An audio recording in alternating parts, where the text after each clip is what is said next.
What's up, everyone? Tera Roberts here, and welcome into the Dear Miss Fantasy Show. We're the official mailbag show for Player Profiler. This is the first time we've talked since after the draft, so I hope you're all recovered from the draft. I hope everything worked out well for you. I personally am in post-draft heaven because it worked out pretty well for my best ball team, so I'm kind of stoked about that. I didn't have anyone really new. Well, a lot of late round Michael, not latish, but a lot of latish drafting of Michael Mayer, and that hurt, but not a massive hit there. Other than that, things worked out and shaked out pretty well for all my pre-draft best ball teams. No big issues on my dynasty team, except for the whole Kansas City wide receiver core, but they had their issues beforehand, so that doesn't really matter. Outside of that, feeling pretty good. Comment below. Let me know how the draft treated you. Did you start any rookie drafts this week? I did. I started one. Gotten through the majority of it. We go 6 rounds. We are in the middle of round 4. It is, it's a dynasty. My poor dynasty team. It's struggling, man. It's trying. But we drafted Drake May, Roman Wilson, Malachi Corley, Jatavian Sanders. So I'm hoping I can get a little tight end magic there with that pick. Brendan Rice, and then I've got at least 2 more picks because we go 6 rounds. I might try to offload those picks, but probably won't be able to. Outside of that, this is very interesting. We will talk about several of these players here because what we're going to do on this show is I was trying to come up with a cool idea for this post-draft show because everyone is obviously talking about post-draft, right? They're talking about the rookies and the best landing spots and all of these wonderful things and all of the good stuff to come out of this draft. And I wanted to kind of approach it from a unique way. So I reached out to Twitter. I reached out to my Twitter folks and asked them for essentially their most controversial NFL rookie landing spots. And that's what we're going to talk about. I got all, and it was a giant list. I mean, honestly, I don't think there's any way we can physically get through them all. They were fantastic submissions. And so I'm just ready to dive into all of that. So we're not going to waste a whole lot of time here. So basically what we're doing here is we're going to talk about these landing spots for these players because these are the players. It's not our Marvin Harrison Jr.'s where we're like, yay, this is fantastic. It's not our Jonathan Brooks. Where we're like, yay, we're super happy. He's an RB1. These aren't the wonderful, happy, heavenly landing spots. These are the ones that you're kind of looking at and you can't figure out. You're like, I could see where this could be good. I'm a little confused. This guy's talented, but the landing spot's a little weird. This guy, not super, not top talent, but the landing spot's decent. So these are some guys that are going to be very interesting in terms of how we're approaching them because it's not really clear cut in terms of whether or not this is a good situation for them or whether or not they're going to be a bust or they're going to be a sleeper. So that's what we're going to do. We're going to look at these guys, these landing spots that are, clearly not the easy ones to point out here, the ones that are confusing and could go either way. And we're essentially going to debate it out and talk about it. All right. Let's do it. Let's go ahead and dive in because we got a ton to talk about. And we'll start off with the big flashy one here. The guy that is on my thumbnail for the YouTube video. If you're watching on YouTube or if you're not, you're listening on podcast, it is Brock Bowers. We are going to talk Brock Bowers to Vegas. I feel like this is the quintessential confusing landing spot. I've seen it everywhere. It's weird, right? Because 1 year after taking Michael Mayer, the Raiders drafted Brock Bowers, which is confusing, right? We've talked about, obviously, ad nauseum. Everybody has talked about Michael Penix to Atlanta is the big confusing one. It's kind of overshadowing Vegas taking Brock Bowers after they literally just took, obviously Bowers is more talented than Michael Mayer, but it just seems like a weird move to make when you've got other clear positional needs. But I can understand why they did it. He was probably the best available on their draft board. They were trying to draft the guy who was at the top of their list at that moment. Bowers is a justified top 10 pick. So him, going to pick number 13, maybe they thought they were just getting a fantastic deal and said, you know what, we're going to work with it. They had the big three quarterbacks going off the board. Well, there's more than big 3 quarterbacks going off the board since they all 6 of them went off the board. We had 6 quarterbacks go off the board, the big 3 wide receivers. And so it literally just pushed the value down for Brock Bowers. And so Vegas was probably thinking they got a good deal because this is a guy who could be the best tight end of his generation. We say generational all the time, but hey, this could be him. So from that perspective, I don't hate the pick for the Raiders if it was purely them looking at the best available option on their board and wanting to take that top choice. It is weird, but I understand why they would do that. But from a fantasy perspective, it's difficult for us, right? Because we talk ourselves into, and I do this, so I'm not accusing you guys of anything because I've been guilty of it too. We talk ourselves into this whole concept of, oh no, they can use 2 tight end sets. You know, he can play in the slot. It can work out. It's not gonna we can make it work and work for fantasy football. And a lot of the times it just straight up doesn't work, right? Unfortunately, we think that it's going to pan out and that these 2 guys can exist in the same offense. And we all point back to New England's glory days with the names, you know, we can't, Gronk and aforementioned name that we can't discuss. But we look back to that and we say, you know, hey, it can work. It can work out. We've seen it happen. But, how many times does it really actually happen? I feel like for fantasy purposes, I've come to terms with this. And I want everybody to kind of come to terms with this. When we get these awkward situations where we've got 2 tight ends that we want to work from a fantasy perspective, we have to stop looking at this and saying 2 tight end sets are beneficial for fantasy football. They're beneficial for the NFL teams. They're not beneficial for our fantasy purposes. It just doesn't really work out very well. We can look at Dalton Kincaid last year with Dawson Knox. Neither tight end was a super reliable fantasy asset when they were both healthy. Kincaid finally popped when Knox went out with the injury, but then Knox came back and Kincaid averaged just 7 fantasy points per game while they were playing together in that last little chunk. So even after he returned, even after Kincaid had established that he, clearly from a receiving standpoint could be that guy that we wanted him to be, Knox was still being utilized. So these are just weird situations where when there's 2 tight ends, we can sit there and say, no, the slot, all we want. It just really doesn't benefit us from a fantasy perspective. Now this year for Buffalo, we can argue that because Stephon Diggs and Gabe Davis are clearing out, that Kincaid and Knox can realistically work together. And I can get on board with that. But the problem is that when you have talented receivers and you're adding those 2 tight, it just doesn't add up. So when we're looking at Vegas, we've got Devontae Adams, a giant target hog. We've got Jacoby Myers, a very capable wide receiver. If they simply fade Mayer out, or it could happen. It could work out, but I don't know if they will. If we're utilizing these guys at the same time, it's going to be a little bit of a nightmare for us. So from that perspective, from a redraft perspective, I'm going to struggle to get there because his ADP is probably going to be around tight end 10, maybe 11 or so. It's going to be in that weird range where you start to get those tight ends that don't have a massive ceiling, but have a generally safe-ish floor because they're going to see a certain amount of targets. I just get worried about Bowers. So as long as the ADP is okay, we can get there.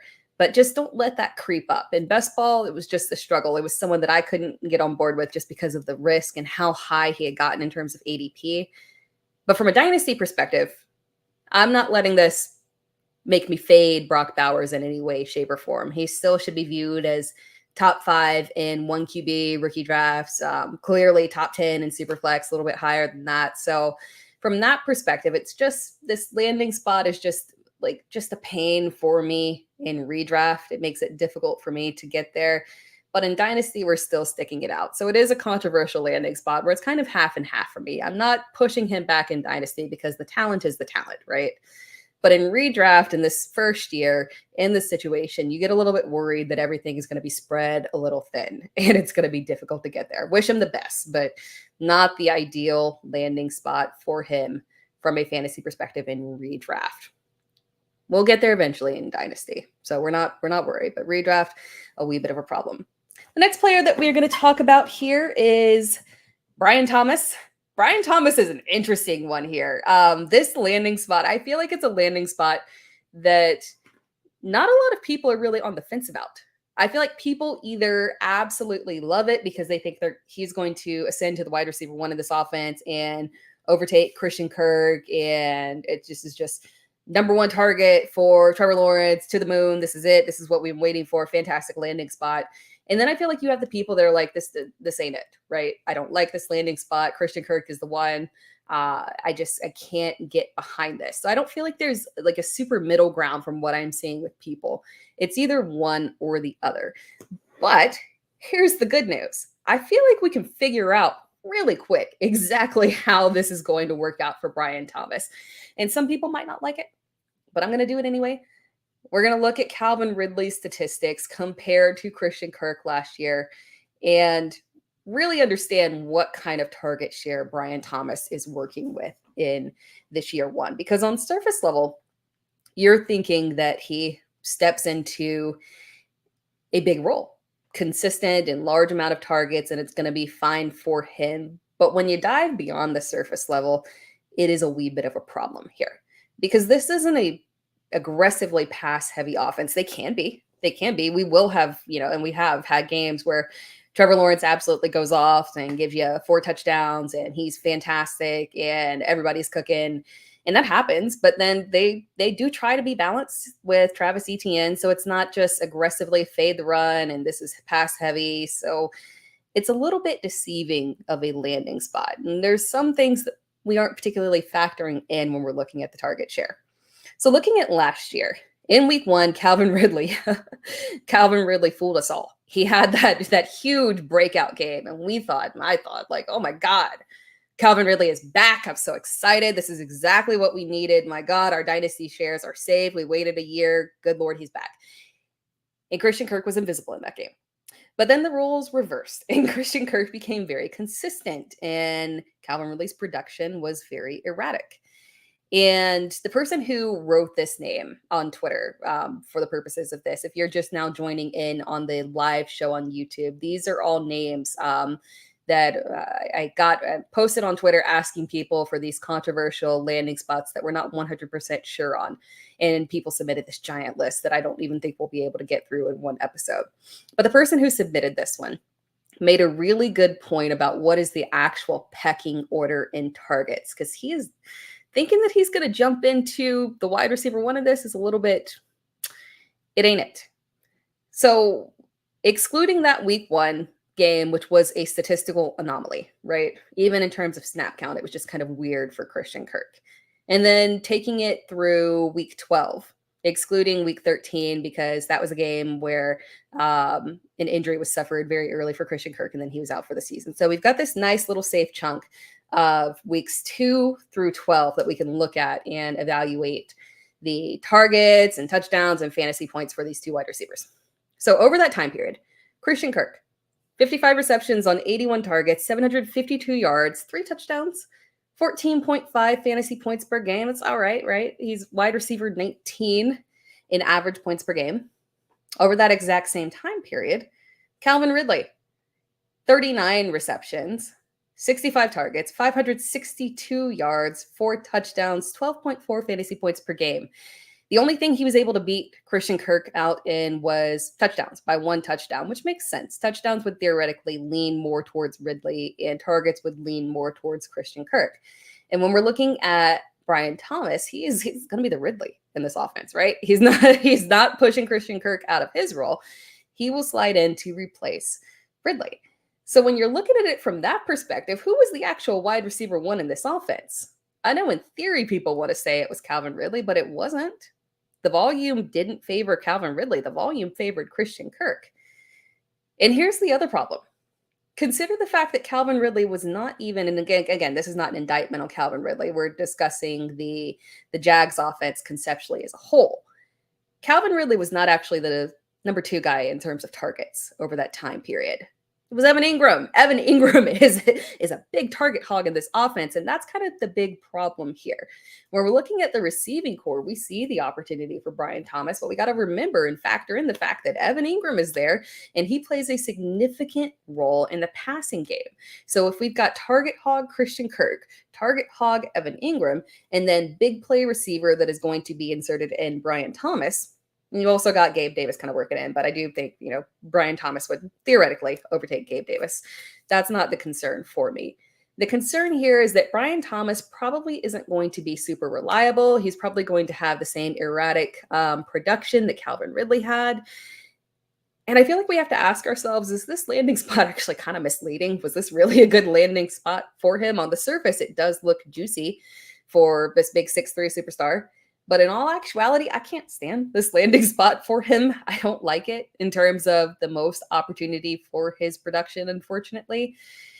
I think there could have been better locations for him. And with him being the wide receiver 4 in rookie drafts, going, clearly in the first round here, and the potential of being overdrafted and redrafted for sure as well. I could easily see where could be moving up boards, especially once you start to get into mini camp and all that stuff. And you get the nice, beautiful videos of the guys out there in their shorts running around, catching beautiful balls, not being defended. And all the passes look fantastic. And I can see where Brian Thomas would get pumped up in value pretty quickly. So unfortunately with this one, I mean, jury is still technically out, but I'm worried about this landing spot for him in terms of the value that we're actually placing on him in the upside that people are expecting. Because a lot of people put Brian Thomas closer to, I feel like most people in theory knew that there was that gap between the big 3 and Brian Thomas, but a lot of people were kind of edging him there like, hey, he can be up, towards that too. And I don't know. I think the expectations are a little out of place. When I'm looking at rookie drafts and Brian Thomas comes up, I can't I don't know, man. It makes me uncomfortable. That's one that I'm looking at. And I'm just kind of saying, I don't know if I can see the true upside and the vision in that one. So in terms of landing spots for Brian Thomas, this is the one that, I struggle with. I'm not a big fan of it. I won't be taking I can't imagine another scenario where I already did one rookie draft, but thinking of others, I can't imagine a scenario where I'm taking Brian Thomas, and I doubt that I will have a lot of him in redraft. And I know for a fact I got 0 of him in best ball. So I don't, and I don't think that's going to change. So this is not one that it's a favorable landing spot for me. We're going to go ahead, and I see some comments in the chat, and I'll get to the comments here. And I haven't even seen them. I see the notifications for them. I'll get to them in a second here. But what I am going to do is we're going to go ahead and just take a quick break here. And we're going to hear a word from our sponsor. This episode is brought to you by Player Profiler, the Dynasty Deluxe package. The rankings are the best in the industry. It includes strategy mode where you can say, hey, change the rankings to be win now. Oh, change the rankings to be productive struggle. There's also a draft planner to help strategize where you should take players because the draft planner also includes ADP. There's a trade finder where we look up on My Fantasy League and we see trades that are done, including a particular player. Then there's a trade analyzer where you can plug in draft picks, players, and we assign a lifetime value to draft picks out 5 years. The best thing about our trade analyzer, it can't be gamed with volume. And there's mock draft data to see right now what's the market for player X versus player Y, including in the fall when very few mock drafts are happening. And our Dynasty guide, the Dynasty Dominator, would cost you $10 on Amazon, but you get it for free with Dynasty Deluxe, and you get our rookie guide for free, a $25 value. So you get all of that for $45. So it's a great deal.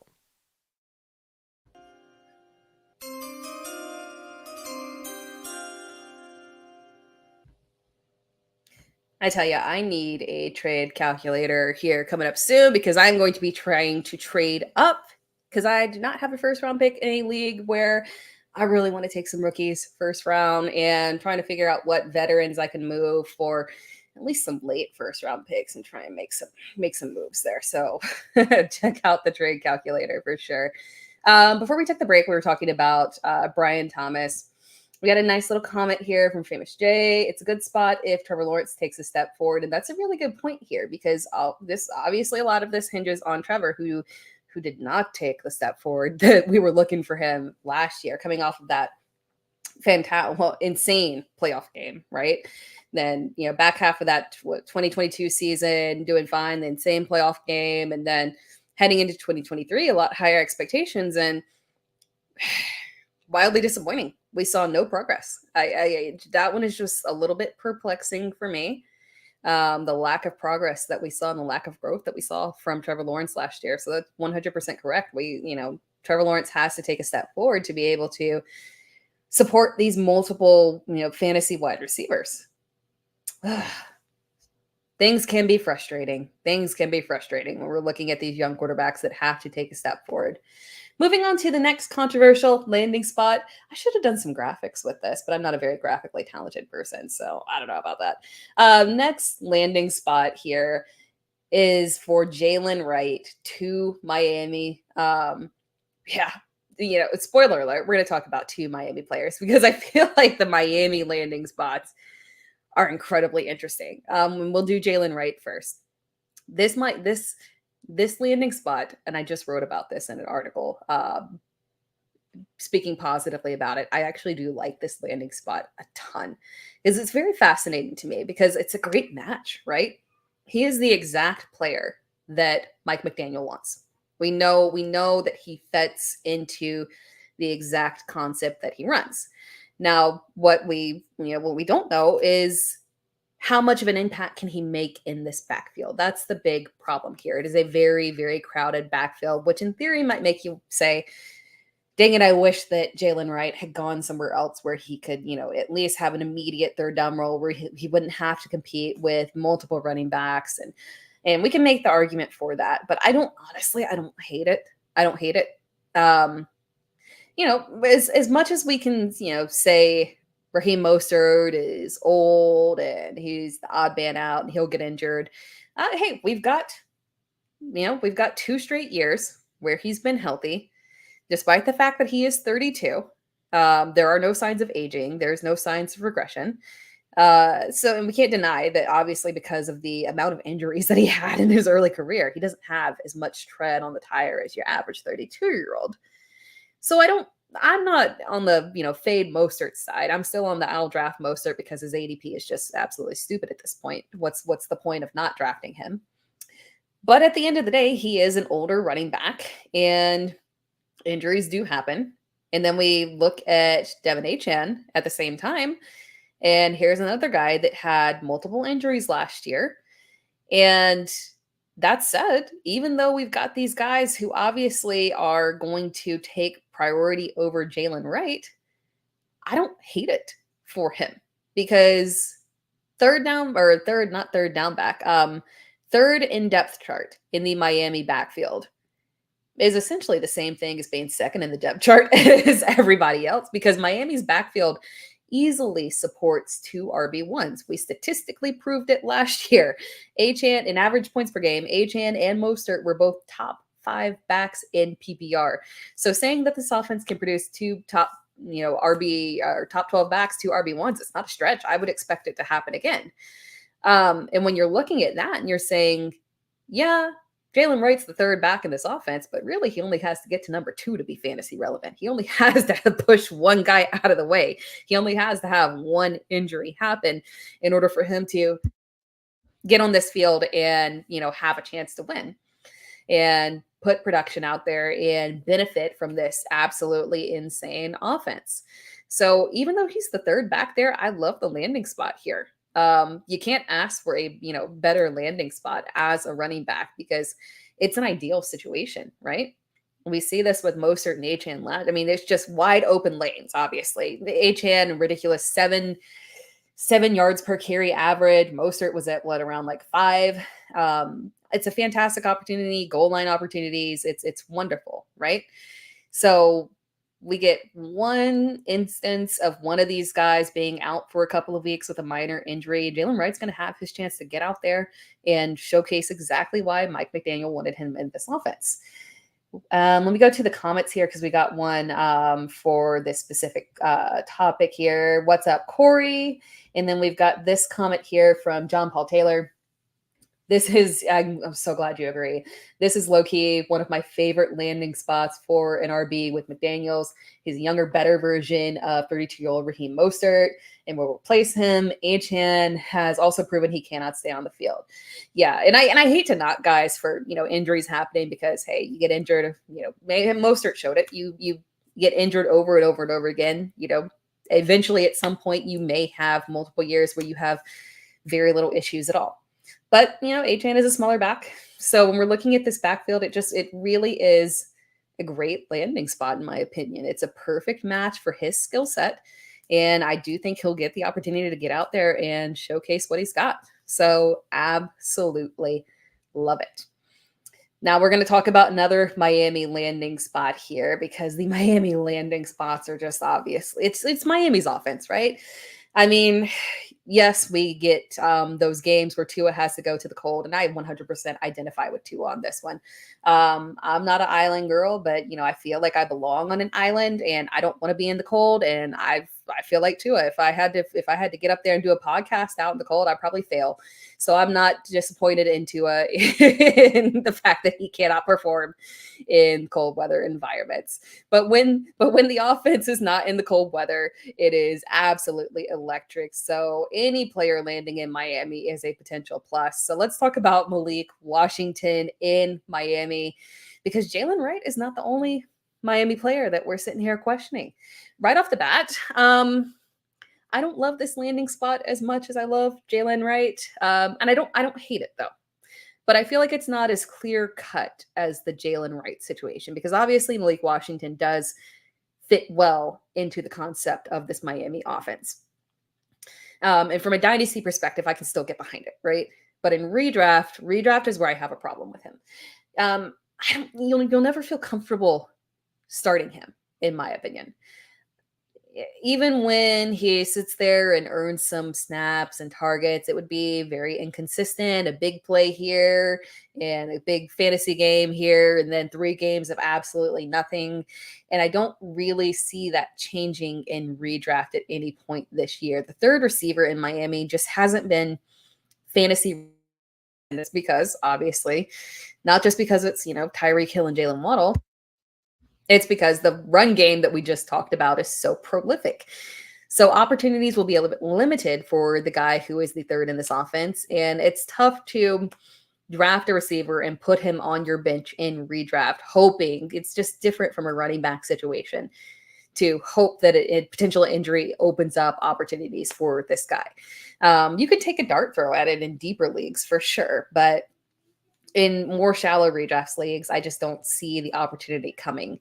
The problem is that Jaylen Waddle is very weird. Okay. he can be a bit maddening for fantasy football, because he's not missing giant chunks of time. Like if I know, like, hey, you got an injury and you're going to be out for 3 weeks, I can work with that.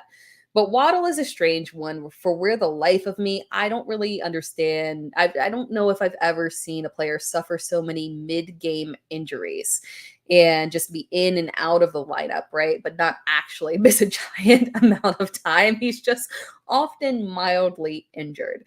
And, Tyreek is Tyreek. So from that perspective, I don't know if there's just a ton that we can look forward to him in redraft. In Dynasty, though, I think his ADP is still fine right now, so I'm more than willing to take that risk. I will say, though, I don't think that Tyreek can afford to retire anymore, if you know what I mean.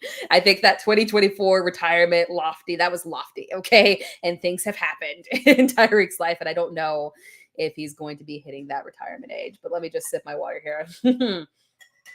And just say that I don't know if that's the realistic possibility here. I think we'll see more of Tyreek in the near future here. Fortunately for fantasy football, but maybe unfortunately for Malik Washington. Moving on to our next player. Let's talk another running back here. We're going to talk about Blake Corum. And I want to read this comment directly. That I got from Twitter, from @breaking_ff. The comment was, still worried about the whole Tank Bigsby situation from last year, but Corum is a much better prospect, and Kyron got an absurd amount of volume last year. Is that sustainable? And that is a very valid comment. That's why I specifically wanted to read that one out, because there's a lot to process here. Because one, the Tank Bigsby aspect of it it's so funny, right? Because year after year here, and it's happened more recently, but I'm hoping we can finally get off of this trend a little bit. I don't know if we're going to get off of it in 2024. But year after year, we see a guy like Tank Bigsby get drafted and we panic. And it turns out to be absolutely nothing. Surprise, surprise. Teams want their existing back as long as they didn't have performance issues. You get a guy like Zamir White drafted, and you say, oh my gosh, Josh Jacobs, he might be taking away some touches for Josh Jacobs. And then you get Josh Jacobs having a literal career year. Even a guy like Chase Brown last year, I was guilty of this. I was guilty. I'm not going to lie. Last year, I was very big on like Chase Brown, one of my favorite sleepers. That's my sleeper running back. He's going to come in. He's going to take touches away from Mixon. It just straight up didn't happen. Now, hey, from a dynasty perspective, I'm super happy about all my Trace Brown shares. But in redraft, it didn't really work out until the end. So it was kind of a little bit fruitless, really. So when we're looking at these teams and these running backs being drafted, we get a Blake Corum, and we're looking at him thinking, okay, he is a fantastic prospect, right? And could he overtake Kyren Williams? Because you can compare the draft capital and say, hey, Blake Corum, decent draft capital here, right? Kyren Williams, not so decent. You can start to make that comparison and say, is Sean McVay really committed to this, Kyren Williams? And you can start to debate it out. But I don't feel like that's the case when the incumbent running back has done extremely well.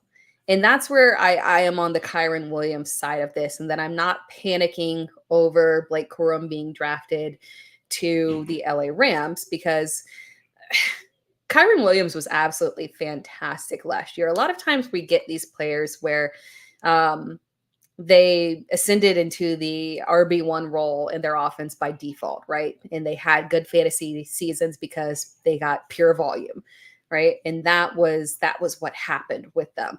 But I don't feel like Kyren Williams is now, granted, as the person from Twitter pointed out, the workload for Kyren Williams, the volume that he got last year was absolutely stupid.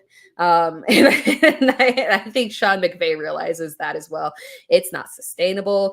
They should not do that. Your running back should not be on the field 100% of times. The man had games where he was on the field upwards of 95% of snaps. There was a game where he played 100% of snaps. You can't do that. It's not physically possible. So from that perspective, I do think that Blake Corum will get in there and help alleviate some of that aggressive workload, right? Take some of that ridiculous volume off of him. But when we're looking at Kyren Williams, he hasn't done anything to lose that job. He's performed very well. And I don't think this is a replacement situation. And Sean McVay came out and said that, obviously they saw a lot of Kyren Williams in Blake Corum. So essentially for me, that means that we feel confident that if Kyren goes down, our offense can continue functioning as is. And that's fantastic, right? Because that means that they see him as a direct handcuff. So when I'm looking at Blake Corum, I don't see someone, when I look at this landing spot, I don't love it, because I think Blake Corum obviously could have gone to multiple landing spots where he could have been an RB1, right? And I don't think that's what's happening here. I don't think this is a situation where he is going to overtake Kyren Williams. I'm not panicking on Kyren Williams. I'm not on that side. I'm supporting Kyren as the incumbent running back. And what we're going to see here is somebody who we should be looking at as a high-end handcuff, someone who, we can trust to come in and be the direct back and come in there and play well if Kyren Williams goes down, but not someone that we have to worry about taking that workload completely off of Kyren Williams. And honestly, it should kind of help Kyren Williams ADP, because his ADP was, it's been ridiculous in best ball. So hopefully this can push things back a little bit more here. I'm going to go to the comments here, because we got some good comments. All right. From Famous J. And I hope you guys can't hear. I've got kids like yelling in the background here. I'm a little bit frustrated, but I can't actually say anything because I'm talking to you guys. So I'm hoping you can't hear it, and it's just all coming in my ear. It's distracting me like crazy. But comment here from Famous J. How do we feel about tight ends after Bowers? And this one is interesting because at the top of the show, I said in one of my rookie drafts, I did take Jatavian Sanders, and I was specifically targeting him. And I was debating between him and Theo Johnson because that's another one that you're saying, Ben Sanat as well, but he went before, so I couldn't even debate that one. Sanat is very interesting, right? Because will Zach Ertz get in there and be the lead tight end? I don't know about that, but it's great because he gets to learn from a guy like Zach Ertz. He gets to be in an offense with Cliff. Like, I'm pro anybody that is playing in a Cliff Kingsbury offense, right? You can say what you want about him as a head coach, but as an offensive coordinator for fantasy purposes, yay us, right? So I love that landing spot for him, and I think his ADP is perfectly fine. But Jatavian Sanders after that is the one that I look at, and I feel like the only way that you can utilize, because he's a smaller tight end, as small as a tight end can be. You're still big, but you're on the smaller scale of a tight end. So when I'm looking at that and how you would be utilized in the offense and how Carolina has utilized tight ends in the past, and looking at Dave Canales and his tendencies, I can't see where they drafted this guy to block, right? I think that they drafted him to be a pass catcher. And we saw Canales get a lot out of my boy Cade Otton last year. And so I'm very encouraged by that landing spot for him. That's one of my ones that I'm sitting there sneakily looking at, and I'm like crossing my fingers, and I'm like, you have the receiving profile. You're in a good situation. You're with a good head. You're stepping immediately. You'll step over. Sorry, Tommy Tremble. You're going to step over these other existing tight ends in terms of the receiving aspect. And you're with a head coach now that knows how to get the best out of his quarterbacks in his passing game. So I'm encouraged by it. Theo Johnson is interesting. I don't know. I don't know how much you can really get, maybe long-term interesting, but I'm just kind of wonder because the production wasn't massive in college, right? So you just kind of wonder how that's going to fit into the Giants offense and the quarterback situation there.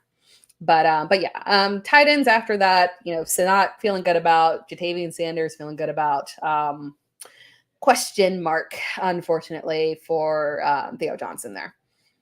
Another question here from John Paul Taylor. I love this. Are we jumping on board the Kimani Vidal train? Trying to buy as many shares as possible, but everyone will soon be wise to him. Clear path in LA behind Gus and the ghost of J.K. Dobbins. Oh, poor J.K. Dobbins. Side note. My second most drafted best ball player is J.K. Dobbins. So I've transformed into a truther. No, I've not transformed into a truther. It's just that his ADP is so stupid low that there's no point in not drafting him and crossing your fingers that something can happen. But yeah, I actually in my I just wrote an article on best landing spot or best landing spot matches for rookie running backs, and Kimani Vidal was on there. I like it a lot, honestly, because when we're looking at this backfield, I feel like sometimes with Gus Edwards, we profile him as older than he really is. I think he's still got a ton in the tank, but we know exactly what Gus Edwards is, right? We know he is an early down back. We know he is a goal line back. We know he is not going to have a ton of volume, right? He's not a big volume guy. He never has been. I don't see him as a guy who in that offense is going to get 300 carries. You never have. I just don't know at age 28, 29, are you all of a sudden going to be able to have a 300 carry season? I don't see it happening. And then we know he doesn't, work in the pass game as well. Then J.K. Dobbins, you're looking at him, very well-rounded 3-down back, but not prolific in the pass game by any means. And then obviously coming off an Achilles injury, he just said that he's fully healed and he's, it was what he said. It was like oh man, I lost it. I don't remember what he compared it to, but he said basically it was just so minor for him. I'm like, okay, I love the positivity for you, but it was running backs coming off of ACLs. We got some trauma there, right? So it's a good landing spot. I like it. But as you said, everyone is wising up because everyone is out there talking him up and writing these articles and stuff. And in my draft, he went in I should have looked exactly, but he went a lot earlier than I expected. There was no way that I could have gotten to him unless I had just reached out and jumped. So yeah, he's going to be one of those players that is going to be very, very difficult to grab because you're going to have to reach. He's going to be a reach player. Maybe in redraft, it won't be a big of a deal, but in Dynasty, it's going to be tough to get him because everybody is wising up to it, unfortunately. And because of the production that he had, I think it's just a lot more appealing for him compared to like a guy like name is I'm blanking on the name, the rookie that landed in New York that didn't have a ton of production because he was a receiver before. I'm blanking on the name, but I think it's just more appealing for Vidal because there's proven production there. He's a proven workhorse. So when I'm looking at that, like apples to oranges, that's the direction that I would head for sure. So yeah, we're going to be fighting to get our shares of him for sure. And then one more question before we move on to the next player. Braylon Allen is best in injury insurance for Breece Hall. He is on this list as well. But I don't even think we'll have time to dive into him in depth. But that is another one where landing spot, not ideal. Not ideal. There's zero way that you can overtake Breece Hall. You're a handcuff, unfortunately. And they've got so many options on, Israel Abanikanda's there as well. So they've got multiple options there. So even if Breece went down, would a single back go into an aggressive big workload? We don't really know that. So not one of my favorite landing spots for him, unfortunately. All right, moving on to the next player. We're going to talk Malik Nabers, and I'm going to do this one quickly because I feel like there's more controversial ones to get to. But I had Malik Nabers submitted. Again, as a reminder, these names came from Twitter. Shout out to Twitter, X, whatever, for submitting all of these names to me. Malik Nabers was submitted multiple times, and I get why people aren't 100% sold on this landing spot for him, because obviously like landing in another location would have been more beneficial for him. But don't fear Daniel Jones. Don't let Daniel Jones make you feel like you can't invest in Nabers. This one is not a controversial landing spot for me. I get it. It's Daniel Jones. And I've supported Daniel Jones in the past, but you can't deny that the only reason that you can support him is because of his rushing upside. It's not his passing. That's not it. He's not a volume passer. This is a guy whose best season in terms of passing yards was like 3,200. That's not okay for somebody who is not a true rushing quarterback. That's okay for Lamar. That's not okay for you, Daniel Jones, unfortunately. But in Daniel Jones' defense, obviously, receivers have been a little bit lacking. This will be the best receiver by far that he had. No offense to Darius Slayton. This will be the best receiver by far that Daniel Jones has played with. So looking at this, we're looking at this offense and the lack of options around him. Love my guy Wan'Dale. Slayton, hopefully he stays there and gets his contract situation sorted out. But Malik Nabers should be the target hog in this offense, especially if Darren Waller is officially retired. Has the man officially retired and actually come out and said anything? Or are we just confirming via sources that he is retired? Either way, we should expect to have no Waller, and Malik Nabers will have a ridiculous target share within this offense. And he is Malik Nabers. And the good thing about Malik Nabers is that he can literally play all over the field. He's incredibly versatile, and he can be used in any way that they need to utilize him to appeal to Daniel Jones. If sending him down the field isn't, the most ideal situation for him to connect with Daniel Jones, if you want to run him over like intermediate, he can do it all. He can do it all. So while the result here for Malik Nabers won't be as prolific as Marvin Harrison Jr. connecting with my boy Kyler Murray, it's still going to be okay. Right? Because pure volume will get him there. So I'm not super worried about this landing spot. And here's the good news too. Malik Nabers being on the Giants actually drags down his ADP in terms of redraft in best ball a little bit. So, Dynasty, there's no drag down. We're obviously still drafting him. God, he didn't even get, I was crossing my fingers he would get to me, but did not. But in redraft, we should see a nice little discount there from the Giants. So I'm not concerned about that landing spot at all. Another one that let me see how fast I can get through these, because we've got 4 more on this list. I wanted to do a solid, I don't know how many we're at, but we'll see how much more we can get to. We might have to do a part 2 and talk about these a little bit on next week's show. Next week, I was going to actually talk about veterans as well, so it'll be interesting. We can mix in rookies too that we haven't gotten to. But Lad McConkey, this one will be quick because I'm very pro this landing spot for Lad McConkey. It's going to be very interesting because he has the chance to immediately step into the wide receiver one role. And even in deeper situations, I don't hate, like in deep leagues, deep dynasty leagues, using a late pick on a guy like Brendan Rice as well, because again, this wide receiver room is wide open. Josh Palmer is the most experienced guy here. He is the stable option within the offense. Quentin Johnson is getting a second chance in this offense. They're, Jim Harbaugh and them have spoken very kindly and optimistically around Quentin Johnson. So at least that's good for him. Like, I don't hate Quentin Johnson. I would like him to get the opportunity to thrive and to turn things around. So maybe they can figure out how to properly utilize him in this offense, because he was poorly utilized, in my opinion, last year. They just weren't using him for what his capabilities could actually be, right? It was strange. I still don't understand why the Chargers made that pick and tried to push him into a Mike Williams role. Very weird. But he is getting a second chance here. But I don't think there's any true loyalty to him and his position. And I think he could easily be pushed out in terms of target share easily by Lad McConkey. Lad's wonderful, right? He's got versatility. He's got speeds, excellent route running, hands. It's all good here.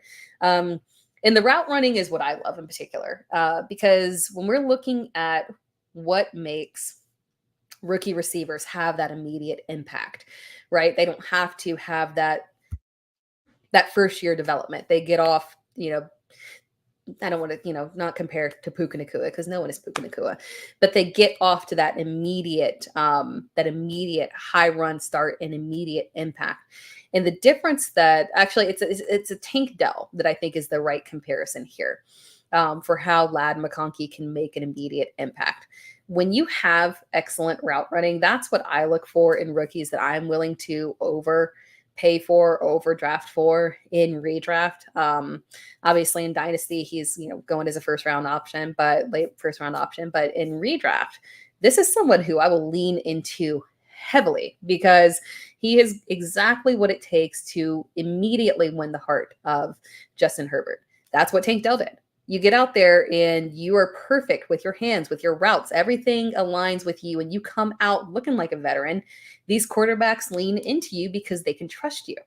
And I think that's what Lad McConkey has there. And that's what's going to separate him here and how he can truly ascend to the wide receiver one role in this offense. I know people are a little bit skeptical, but if I were looking at the landing spots for him, the possible landing spots, I think this one is fantastic.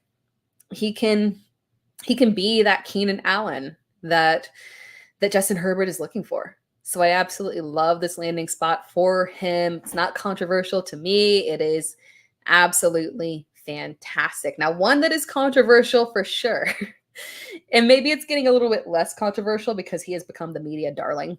It's Keon Coleman, who is all over. He's getting good for him, getting all this love here. Has a bright, wonderful personality, but spoiler alert, I loved Keon Coleman before the wonderful videos of his press conference personality came out. I like Keon Coleman. I do.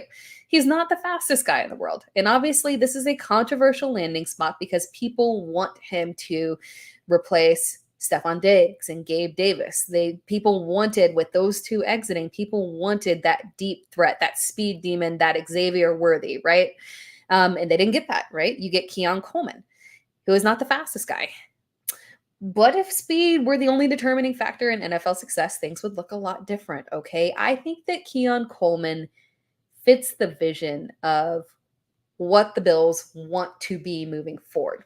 We saw that shift, and I've talked about this on multiple previous shows in terms of looking at that Bills offense last year as a first half and second half when they made the change in offensive coordinator.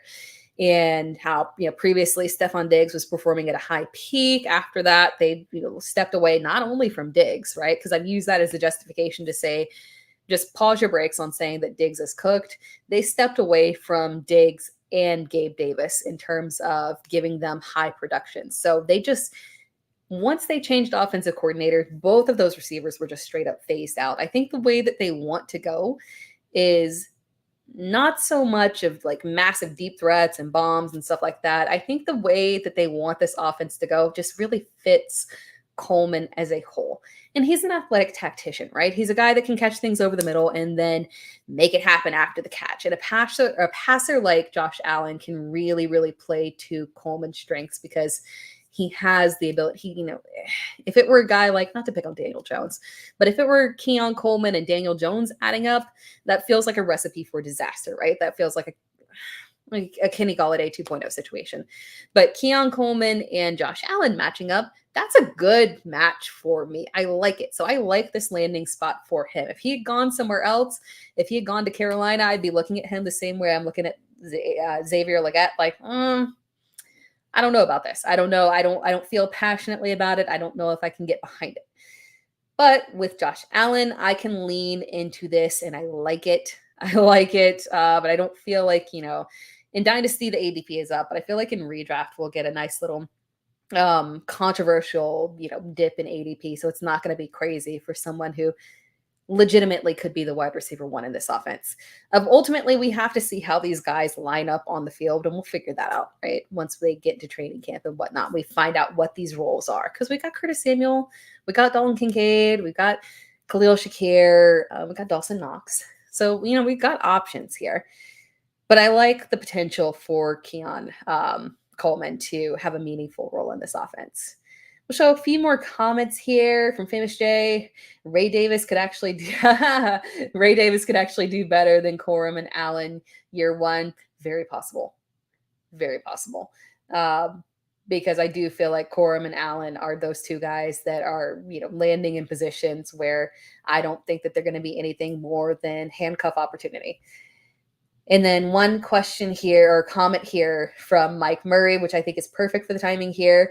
Mike says, Troy Franklin truther, stand up. Did y'all see his Instagram video that was posted just recently of him basically saying, no one's going to work harder? I felt inspired by it. I was like, dang, maybe I'm changing my, he mildly shifted my opinion a little bit there, because obviously we know he is a fantastic prospect, and the fall in the draft was a bit frustrating, right? But that comment is apt because we're going to talk about Jaylen Polk and Javon Baker as well, because very interesting. Two guys where one drafted a little bit higher than expected, and then Javon Baker. Oh, sorry, Troy Franklin was not the one that posted the video. It was Javon Baker. Sorry there. Momentary lapse in memory. But Javon Baker as well, who is another guy that fell a little further in the draft like Franklin. And it's very interesting, these guys who we felt were going to go higher, right? So we're a little bit more emotionally attached to them. And the fall for them, although not super dramatic, right? It's just, it's something interesting. So when we're looking at this Patriots offense with Jaylen Polk and Javon Baker, these next two we're going to talk about here, this one is pretty simple for me. The wide receiver room is wide open, right? Both of these guys will have the ability to immediately earn wide receiver one role with Drake May. Javon Baker, obviously the more highly touted prospect heading into the draft, but draft capital does speak for itself. And then I think also when we're looking at the roles within this offense, from a fantasy perspective, we'll probably be able to get more out of Jaylen Polk early on, because he will likely be the guy that, is peppered with more targets, more of a volume receiver. And then we're looking at Javon Baker, obviously, if he's utilized as a deep threat, it could be a little bit inconsistent. And the Patriots, obviously, this is interesting. This is a young offense, and we shouldn't expect a ton out of them. So landing spot is not ideal from that perspective, but Drake May has shown the ability to work with less than ideal circumstances. And I can see where one of these guys is able to step up and make a little bit of an impact here. So I don't hate this landing spot for either one of them. Both of them could pop here. I'm perfectly fine with these landing spots here and making the investment into them. And then one more guy that we'll talk about before we close things out. It is, actually we got a comment before I move on. We've got one comment that just popped up here, so I'll show it real quick. From Chef TB Stevenson to the moon, as May throws him before running for his life. Hopefully he's not. Hopefully he doesn't have to run for his life. Poor North Carolina receivers and having to run for their lives. Sam Howell went through that, and that's what absolutely just demolished his draft capital. Obviously, it didn't have to. Drake May was able to stay upright and work with what he had, but North Carolina and the way they send their quarterbacks out. But yeah, hopefully Stevenson's an interesting one. I think that's a veteran. Like if we do talk about veterans next week, which I think theoretically, I think that's what I'm planning to do. We'll see. But if we talk about veterans next week that escaped the draft or, are benefiting from that moving forward, Stevenson is one of those guys, Finally, we don't see the Patriots. Finally, we do not see the Patriots year after year. Bill is gone, so we stop getting this constant rotation of drafting running backs that are going to come in and take the workload away eventually from the incumbent running back. Finally, we're out of that crazy cycle that Bill Belichick put us in. Now that Bill is gone, can we put our trust in Ramondre Stevenson? It'll be interesting because, as this other commentator said, dump offs to Gibson all season long. Ideally, can we trust Gibson? Can we trust Gibson to assume the role that we have wanted him to consistently assume? I don't know. It's interesting, but I am happy there's only 2 of them that we have to deal with. That is the benefit here, that we don't have a weird situation. So I think at least, I'm at least happy with the way that the Patriots backfield is shaped out. I feel a little bit more positively about Ramondre Stevenson this year. Moving on to our last player, though. Our last player here is Roman Wilson. And this is an interesting one, obviously, because the draft capital wasn't super inspiring, and Roman Wilson is one of those players who didn't put big numbers up in college, right? But we understand why he didn't. It's not really his fault. Was he really ever going to be able to put up big numbers in that offense in college? No. He was on a run-heavy team, and he put up what he could. His route tree obviously has been noted as something that is limited, but those aren't limitations of his own, in my opinion. It's, again, limitations of the offense. I think what he's shown is the ability, we've seen the possibility of what he could be in college, and I think he has the capability to achieve more in the NFL. And when we're looking at this offense, and George Pickens obviously being fantastic, but there is a clear, this is one of my favorite landing spots, to be honest, because there is a clear vacancy in this offense in a wide receiver 2 position. And I do think that Roman Wilson can fill that role and immediately start. I don't think he's going to have to work his way up. I think that this is a situation where he can come in and be that guy playing off of George Pickens immediately. And I would not be shocked. I don't this is going to be a bold prediction that might get clipped. I don't know. Don't clip it. I would not be shocked if Marvin Harrison Jr., behind Marvin Harrison Jr. and Malik Nabers, Roman Wilson might end up having the most productive rookie season at receiver. I know it feels scary to say, but I feel like that's a very real possibility for him.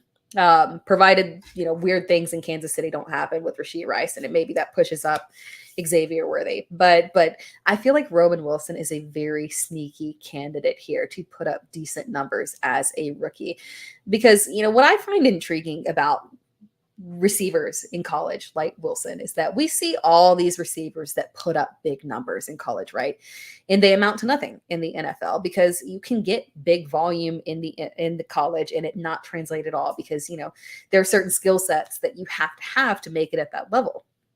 And you can get by with having extreme volume in college while not being, hey, Quentin Johnson, you can get by being a, excellent in college and that just not translate to the NFL. With Roman Wilson, I get very intrigued by these guys who don't put up big numbers because of the situation that they're in, but you can see the potential there and that they can be a difference maker in the NFL. And I feel like falling into the Pittsburgh Steelers is like the perfect situation, right? Because it has been they've lived and thrived off of day 2 and day 3 receivers. It's been a solid decade since they last drafted a receiver in the first round. I swear, it's a decade, a whole decade. And the last time you drafted a receiver in the first round, crazy, but true. So when you're looking at this and you're saying, well, draft capital is not fantastic, when it comes to the Steelers, that doesn't matter to me. I think it's fine, and they're going to get what you, and they have a good track record of being able to get the best out of these day 2-3 receivers. And I think that Roman Wilson can be that guy. He's got some development to make this offseason, but I do feel like he can be put into the position to be an immediate starter and make an impact. Oh, yeah, this right here, this comment from GDLT. Can Roman Wilson be a Reed, Dell, Downs type of guy? Yeah. And maybe Reed is the better comp. Dell is just like,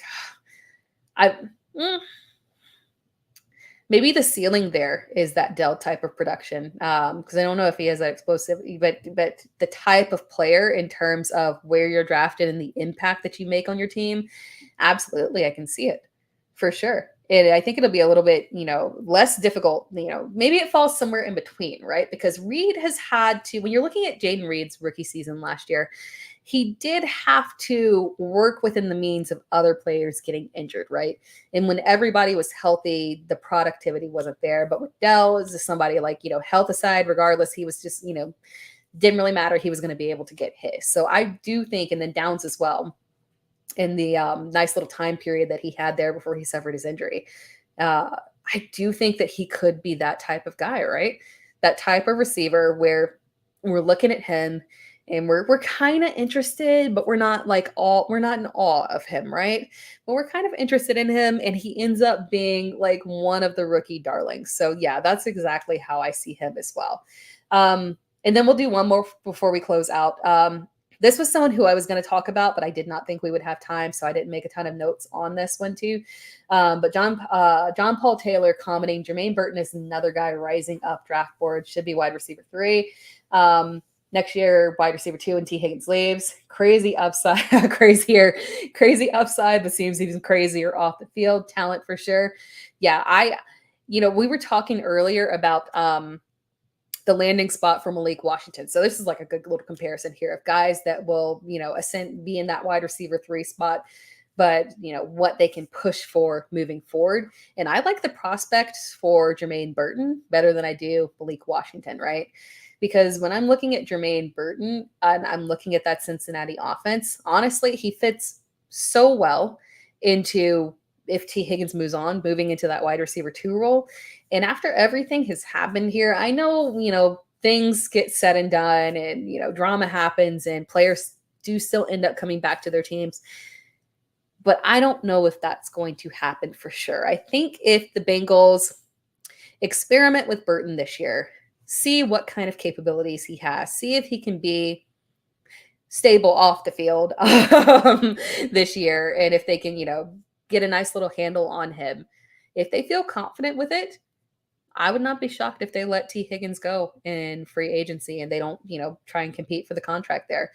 So yeah, Jermaine Burton is one that I'm looking at and definitely rising up the draft boards for sure, because we know that there is potentially the high likelihood of a clear wide receiver 2 role for Joe Burrow there, and he can be highly productive there in literally just a year. So that's another one here that landing spot I love. Player, controversial, and we'll see. And that's a good thing here is that we don't have to make big investments into him. He is rising up draft boards, but still at the same time, what's the best you're going to do? You're going to say, hey, I'm going to spend a late second on him just to make sure I get my guy.